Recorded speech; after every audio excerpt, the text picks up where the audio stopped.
Welcome back to another episode of the Casey Campbell podcast. Casey Campbell with you, of course. Pleased to be joined by Nick DOrlando from the USF Juniors Series. Of course, he'll be competing for DC Autosport. Of course, that is, affiliated with Kate Motorsport this season. Hey, bud, how's it going? I'm going well. How are you? Doing well. And of course, if the DOrlando name sounds familiar, of course, yes. Of course, his older brother, Michael DOrlando, currently competes in the USF 2000 series for Kate Motorsport. Okay, so how did this opportunity come about? Because now you're kind of in this, now you're kind of in the Road to Indy system along with your big brother. So last year, after I won my first season in the Formula 1600 Championship, we clearly decided it was time to move forward. And when we heard about the USF Juniors opportunity, given that it's the first year, we definitely had to think about that considerably, given that, Michael would have to go to Indy Pro if I chose to go to USF 2000, because we try not to race together because we don't want to take away from each other. It would be fun to race together, but it's not the smartest decision. So once we realized that we were going to try and do Michael in USF 2000 again, we really took advantage of that new opportunity with USF Juniors. And because of our affiliation with Kate Motorsports, we decided to work with Don Connor and his DC Autosport team as a partner with Kate. So, things kind of aligned pretty well. And given that it's the series just started, it was quite convenient to hop into it. So here we are. Okay, so I know that you mentioned something. We talked about this before we hit record about you and your brother racing in the same series. We see it all the time. Of course, most notably the Busch brothers in NASCAR. The Gray brothers, Tanner and Taylor, they both raced together at some points in the season. Yep. But you guys have taken a different approach, and we had you both on last year. Why don't you want to race together? I mean, you did, but at the same time, I know it doesn't make sense. You don't want to take away from another, but wouldn't it be cool to have? I think it would be the better story if you guys were racing against each other. But that's just me. No, you're right. We actually did debate it for a little while as a marketing strategy, because you get two of us in the same thing, but it doesn't. Michael and I would obviously love to race against one another because the brotherly rivalry, along with being able to learn from one another, is it's great. But if we're both in championship contention and we're only competing against each other, only one of us can win the scholarship. So it can only benefit one, and we want to try to avoid having to pick one or the other, right? That's true, because also at the same time, unlike NASCAR, IndyCar, of course, has the Road to Indy. You win the championship, you automatically go on to the next series. So if Michael wins the USF 2000 championship, he'll go on to the next level, which is Indy Pro 2000, which the next level is Indy Lights, followed by IndyCar. And of course, the level below, now there's a level below USF 2000, which is, of course, USF 2000 or USF Juniors, I think. Is that what they're calling it? USF Juniors? USF Juniors, yeah. Okay, good.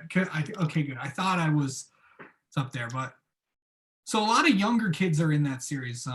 Kids under the age of 15. Yeah. But you're 19 years old. Just turned 19.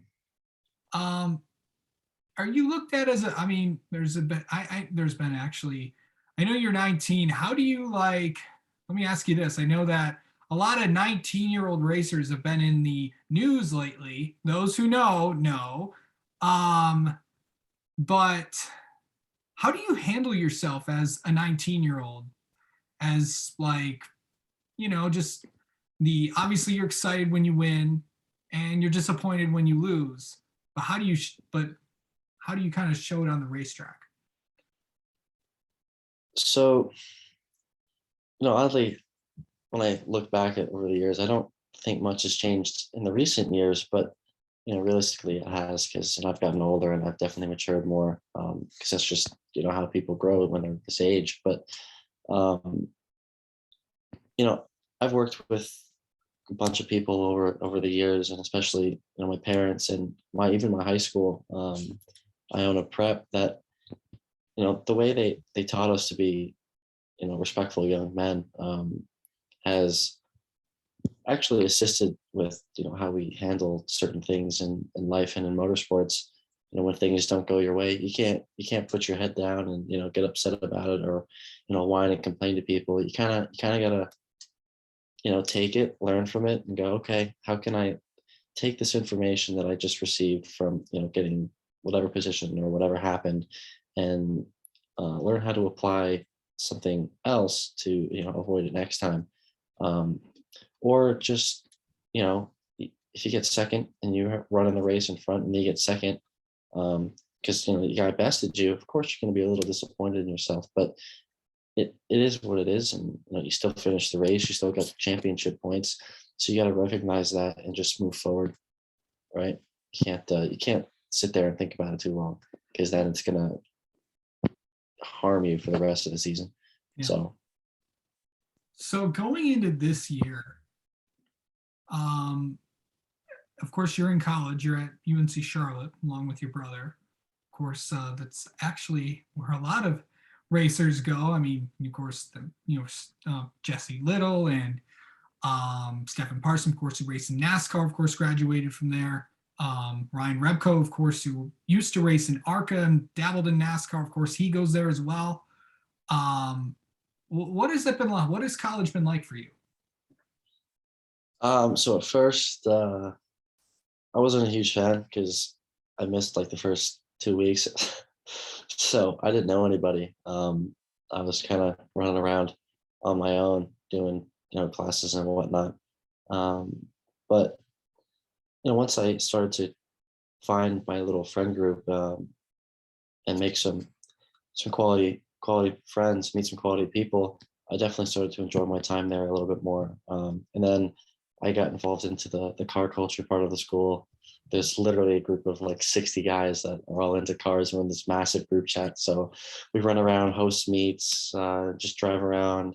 We just a big family of guys hanging out. So that definitely boosted the fun aspect of school. And classes aren't so bad. You're living in a dorm. I live in a 4-person, 4-bedroom suite, so I only have the room with 3 other guys, but they're not. I don't see them every day because I have my own little section, which is nice to keep my race gear there. So Nice. It's not the worst way to live for sure.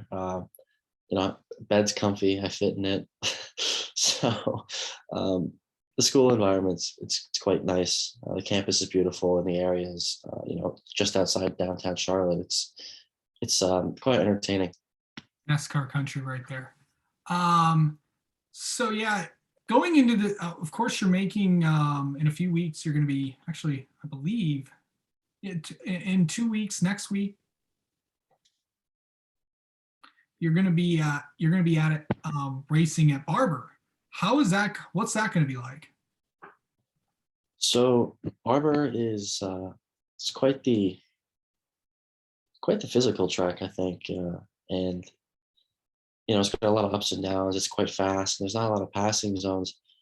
So Barber typically is just who qualifies out front is just going to be, winning or getting podiums at least. So for Barber, we gotta focus on going as fast as possible, and being smart about the decisions we make while on the race, because the track I wouldn't say it's dangerous, but it's quite difficult to prepare passes and manage yourself around a bunch of other cars. So we're going to focus on as much pace as we could possibly get, and go from there, I guess. All right. Well, Nick, thank you so much for coming on and talking with us, and good luck this weekend at Barber. And we'll have you on again sometime, and we'll definitely look forward to having you and your brother on again sometime soon. Thanks, Casey. All right.